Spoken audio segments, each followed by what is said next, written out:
At 7:30 on the morning of the 20th of April 2012, a man in Brookfield called the police. Thank you. Police emergency. What's your location? Hi, good morning, Brookfield. And what's happening there? My wife isn't home. I don't know where she is. Okay. When did you last see her, sir? Last night when we went to bed, when I went to bed, and I got up this morning and she wasn't there, and that's not unusual. She often goes for a walk in the morning. Yeah. What's your name, first of all? So, Jared, Gerard. And your last name, Jared? Baden-Clay, Baden. Yep. -Clay. 14 kilometers away, beneath the Kholo Creek Bridge, leaves tangled within his wife's hair would soon unravel that alibi. This is the case of Allison Baden-Clay. To understand the tragedy that culminated under the Kholo Creek Bridge, one must dismantle the narrative later attempted at trial. She was a high achiever who sought perfection in every pocket of her existence. A university graduate who spoke 6 languages fluently, Allison possessed an intellect that consistently propelled her into positions of authority. Her lifelong passion was ballet. Those who observed her early years recalled how she genuinely lit up the stage, combining rigorous physical discipline with an innate grace. In 1993, her character and poise were publicly recognized when she was crowned Miss Brisbane. She leveraged this title to raise significant charitable funds for the Cerebral Palsy organization. Her professional trajectory followed an identical pattern of leadership. Upon joining the Global Travel Corporation Flight Center, her analytical competence and warm personality ensured an immediate ascent into management. Her perspective was fundamentally international. As a Rotary exchange student, she spent 12 months living with host families in Denmark, traveling extensively across Europe to absorb its languages and cultures. In her adult life, Allison managed a staggering workload. She simultaneously operated and oversaw 4 distinct business ventures: an estate agency, a New Ways distributorship, a child resilience program called Pathways, and her own ballet school. Yet, despite the immense operational pressures of her professional life, her family remained her absolute priority. Every single night, without exception, she sang her 3 young daughters to sleep. She had willingly stepped back from the apex of her corporate career to ensure her daughters grew up in a happy, structured home. The domestic reality inside the Baden-Clay residence on Brookfield Road was entirely detached from the serene, leafy suburb presented to the Brisbane elite. Allison was keeping a dark, deeply distressing secret from her closest friends and family. For years, Allison blamed herself for the fracturing of her domestic life, internalizing the abuse and working exhaustively to measure up to her husband's impossible expectations.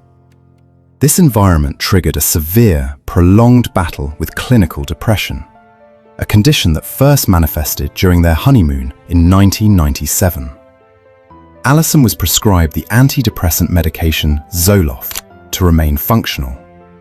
Her close friends, Kerry Ann Walker and Mrs. Nielsen, later conceded that Allison experienced profound emotional fluctuations, enduring days so dark that she found herself physically unable to leave the house. Yet, her inner strength was such that she refused to let the illness govern her responsibilities. She ran the household, governed the businesses, and shielded her parents, Jeff and Priscilla Dickey, from the truth. By 2012, Gerard was heavily in debt. In a state of mounting panic, he approached his prominent neighbour, Dr. Bruce Flegg, the Queensland Member of Parliament for Moggill, and requested a personal loan of $400,000. Dr. Flegg flatly refused, later characterising the proposition in court as pretty unattractive and commercially unviable. Gerard's former business partners had also issued a stark ultimatum. He was to either fix his chaotic personal life or face the immediate dissolution of their business association. The chaos stemmed directly from his office. Gerard had been engaged in a serious, ongoing affair with his employee, Tony McHugh. He had delivered explicit written assurances to his mistress via email that his marriage to Allison would be terminated, promising her that they would be together.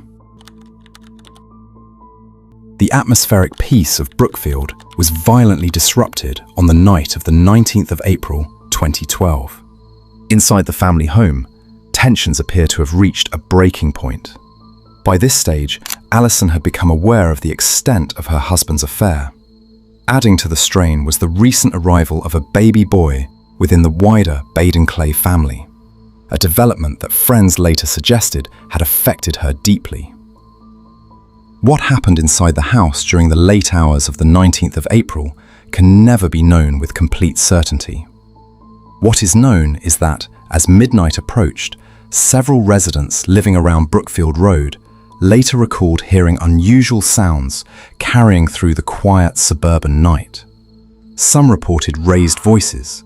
Others remembered hearing one or more screams.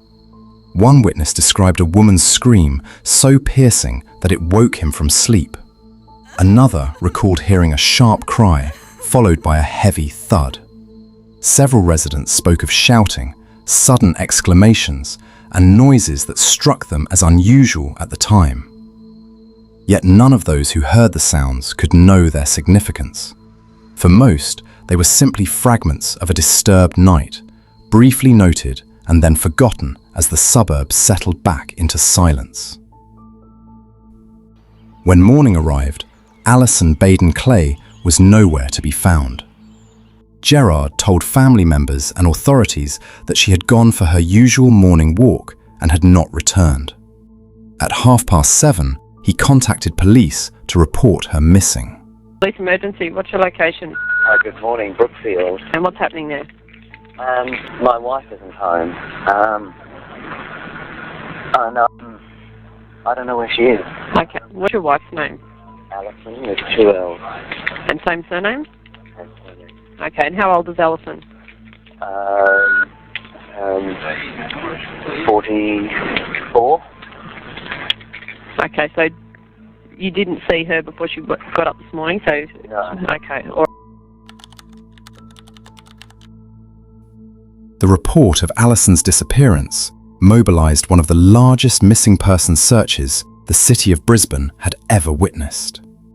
The local community formed a massive volunteer force alongside the State Emergency Service and police constabulary. They established a command centre at the Brookfield Showgrounds, systematically combing the dense surrounding forests, local dams, and abandoned mine shafts.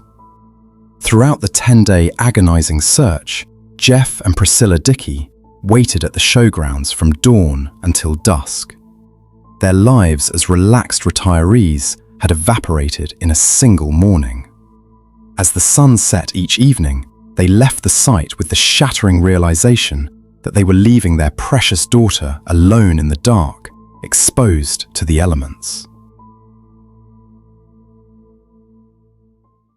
On the 30th of April 2012, the search ended.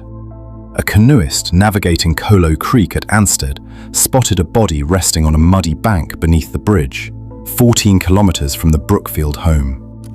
On the 1st of May, formal identification confirmed it was the body of 43-year-old Allison Baden-Clay. In response, Gerard's parents emerged from their home and lowered the Australian flag to half-mast. The post-mortem examination, conducted by forensic pathologist Dr. Nathan Milne, faced severe analytical limitations. Because the body had lain exposed on the damp creek bank for 10 days, it had undergone significant decomposition, resulting in severe discoloration and a total loss of soft tissue, particularly across the face. Dr. Milne stated bluntly under oath, "I don't know what the cause of death is. I do not have any information to be confident about anything as a cause of death." However, the forensic pathology did yield critical circumstantial observations. A 5-centimeter area of discoloration was identified on Allison's inner chest, consistent with a deep bruise caused by mild blunt force trauma. Medical testing ruled out drowning, and the complete absence of bone fractures or major skeletal trauma made it highly unlikely that she had survived a 14-meter fall or jump from the bridge deck above. The specific patterns of decomposition and lividity proved that her body had been deposited on the mud bank almost immediately after her death. Dr. Milne firmly rejected the hypothesis of a natural death, citing her lack of underlying disease.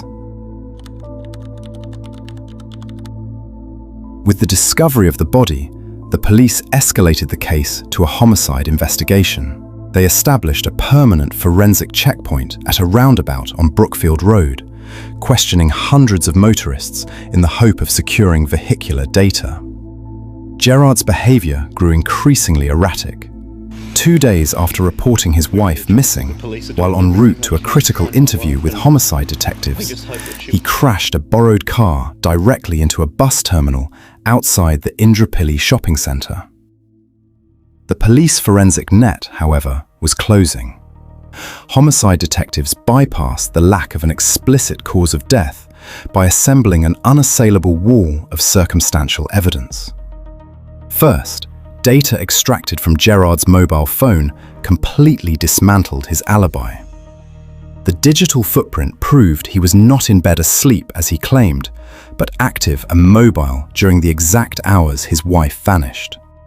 Second, a meticulous forensic sweep of the family vehicles revealed a small, distinct deposit of Allison's blood hidden inside the couple's car, directly contradicting the narrative that she had simply walked out of the house on foot.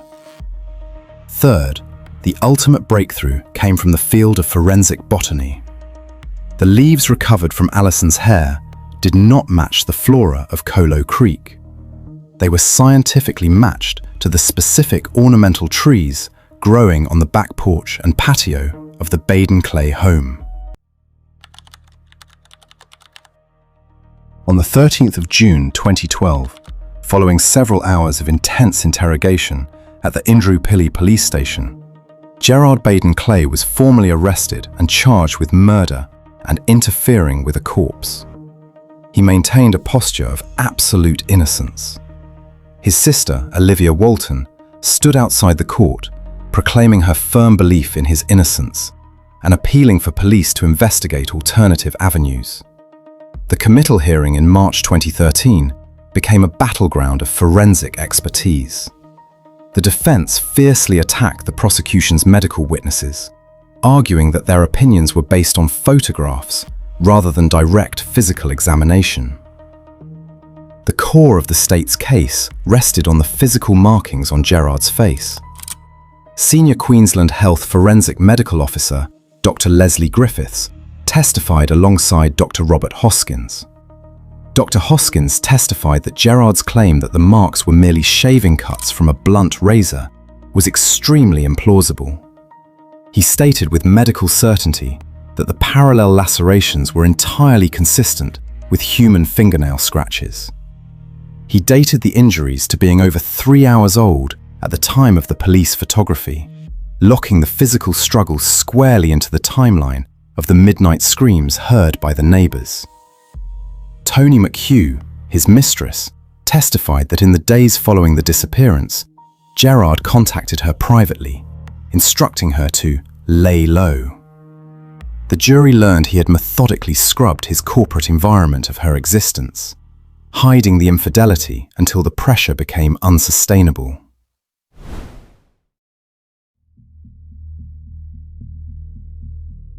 The murder trial commenced in the Brisbane Supreme Court on the 10th of June 2014. Gerard Baden-Clay entered a formal plea of not guilty. Over the following weeks, the jury heard evidence gathered throughout the investigation.